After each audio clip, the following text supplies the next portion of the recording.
বিসমিল্লাহির রহমানির রহিম। সুপ্রিয় এলাকাবাসী, আসসালামু আলাইকুম। ঢাকা-২ নির্বাচনী এলাকার প্রতিদ্বন্দ্বী হিসেবে বাংলাদেশ জামাত ইসলামী থেকে আমি মনোনয়ন পেয়েছি, আপনারা সবাই জানেন। আমি যে এলাকায় আমার জন্ম, সে এলাকার প্রতি একটা দায়িত্ব কর্তব্য আমার আছে।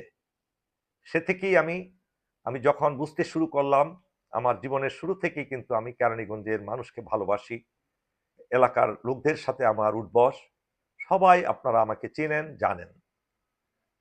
সুপ্রিয় এলাকাবাসী, আমাদের এলাকায় দীর্ঘ ৫৪ বছরে কতটুকু উন্নতি হয়েছে কিংবা হয় নাই সেটা আপনারা সবাই জানেন। শিক্ষা বলেন, চিকিৎসা বলেন, কর্মসংস্থান বলেন, সবকিছুতে কিন্তু আমরা পিছিয়ে আছি। আমাদের এলাকায় অসংখ্য লোক প্রবাসে থাকেন, তাদেরও দুঃখের অভাব নেই।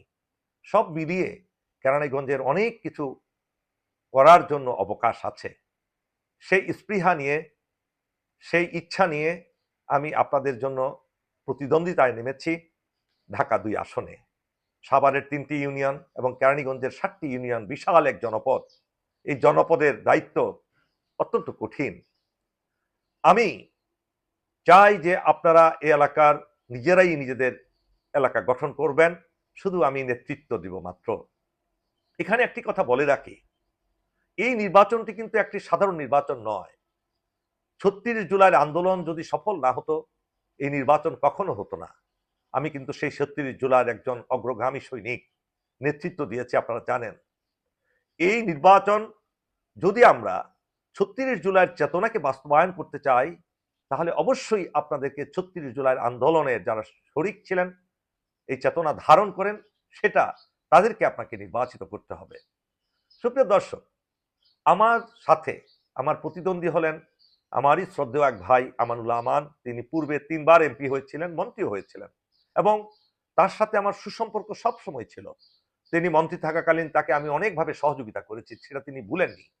তিনি ভালোভাবেই মনে রেখেছেন, এখনো তার প্রতি আমার শ্রদ্ধা আছে।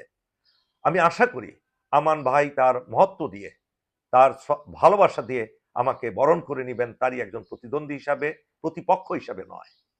তার প্রতি শ্রদ্ধা আমার যেমন আছে, আমি মনে করি তিনিও একইভাবে আমাকে মূল্যায়ন করবেন।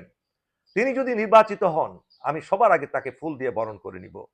একইভাবে আমি আমান ভাইকে অনুরোধ করব, নির্বাচনের পরিবেশকে সুষ্ঠু এবং সুন্দর ভাবে বজায় রাখার জন্য তিনি অবদান রাখবেন।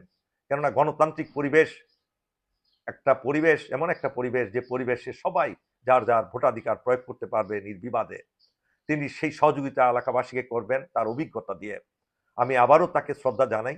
আরেকটি কথা বলে রাখি আপনাদেরকে, আমাকে যদি আপনারা নির্বাচিত করেন, ইনশাল্লাহ কথা দিতে পারি, এলাকার সার্বিক উন্নয়নের চেষ্টা করব।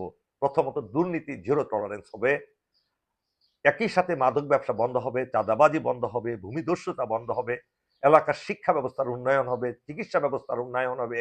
সব মিলে অনেক কিছু করার আছে আপনাদেরকে। আমি ইনশাল্লাহ সে কাজগুলো আপনাদের সহযোগিতা নিয়ে করব। আশা করি আপনারা আমাকে সহায়তা করবেন ভোট দিয়ে। মহান আল্লাহ আমাদের সহায় হন। আল্লাহ হাফেজ। বাংলাদেশ জিন্দাবাদ, জামাত ইসলামী জিন্দাবাদ।